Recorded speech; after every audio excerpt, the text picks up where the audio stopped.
Hi class! So my research question was, what effect does lack of sleep have on students in the classroom, and should the school day start at a later time? So I think this is a topic that we can all relate to because I know that we've all probably been there, our alarm clock going off, wishing that we had an extra half an hour or so to sleep. And I think this is a really important issue today because as future teachers, we're going to have students in our classroom that are sleep deprived, and it's important to know the kind of dangerous effect that this can have on students' potential to learn and also to be just successful in everyday life. So, something that I found really interesting in my research was that the hormone melatonin, it's the hormone that kind of kicks in when it gets dark outside and prepares your body for sleep, is actually delayed in the adolescent. So, when everyone else, like adults, are getting ready to go to sleep, the hormone melatonin doesn't actually kick in until later for adolescents. So their brains are actually wired to go to bed later. But then we have them getting up. I know some schools that start at 7 a.m. And so to like get up and get on the bus, kids are getting up sometimes at 5:30, and that's just not enough sleep. So my question is kind of addressing this issue of, should the school day start later? What are the ramifications for that?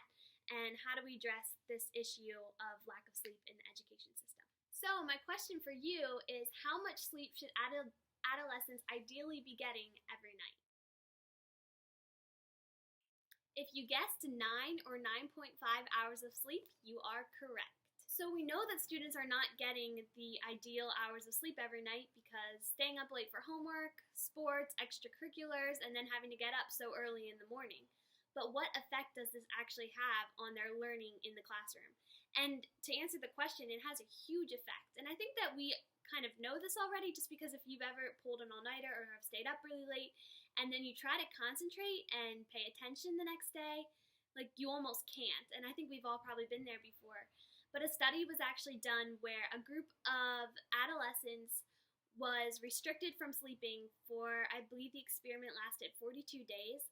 And every couple of weeks they would have a test to see the increase in forgetting information that they would experience. And by the 42nd day, on the last test of the adolescents who were restricted from sleep, they saw a 65% increase in forgetting, which is huge. And as a future educator, I think that's such a shocking percentage because students are not retaining the information that's being taught in the classroom, and the material being addressed in the classroom, if they're sleepy, they're not going to get, and they're not going to have that, they're not going to live up to their full learning potential. And I think that's so important to address as future educators. So another experiment was done by Dr. Gann and his colleagues at New York University.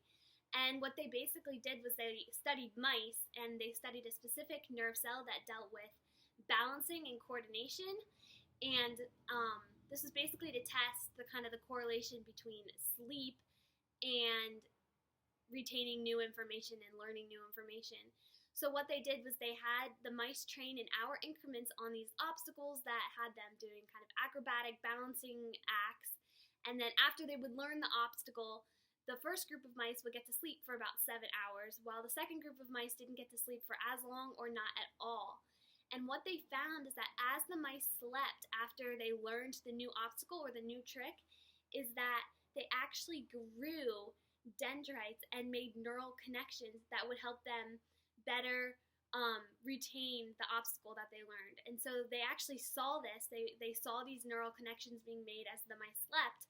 And as they kind of tracked the mice throughout the next couple weeks, the mice who were able to sleep for 7 hours after they learned the obstacle course retained it so much better than the mice that didn't, and were able to repeatedly do it again after that. And they saw these neurons being connected and how sleep can really help you learn in that way. And when we do not have sleep, like the mice that didn't get the sleep, they weren't able to make those connections, and they weren't able to retain any of the information that they learned from the obstacle course.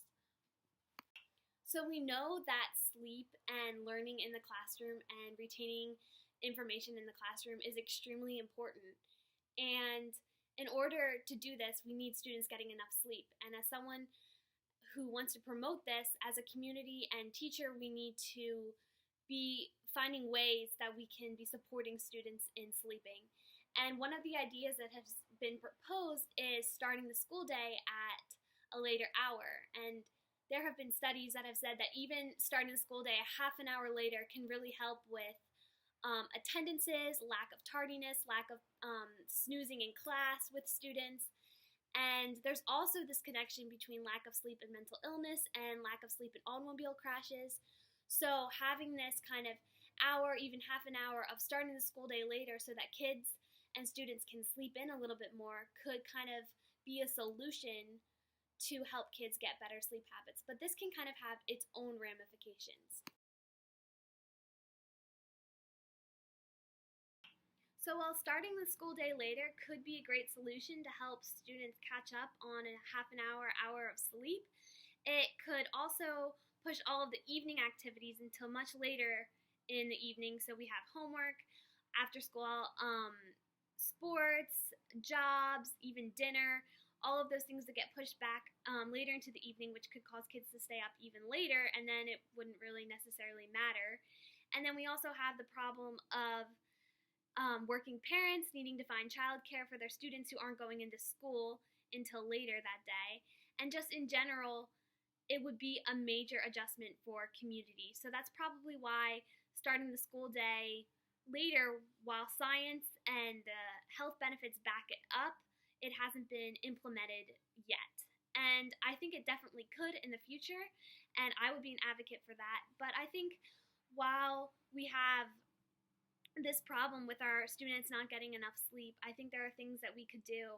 Just as our perspective should just change as a community, we need to be making sure that we are educating our youth on the importance of sleep and supporting them and not pressuring them to fill rules that they can't do without getting the proper amount of sleep. So I think it definitely is a community level. I think it definitely is part of the community's job, as well as the schools and as well as parents, to be making sure that the youth are getting enough sleep so that we can see the best results possible in and outside of the classroom. So I hope you guys learned a lot, and thank you for letting me talk to you about this. It was a really interesting question. Thanks.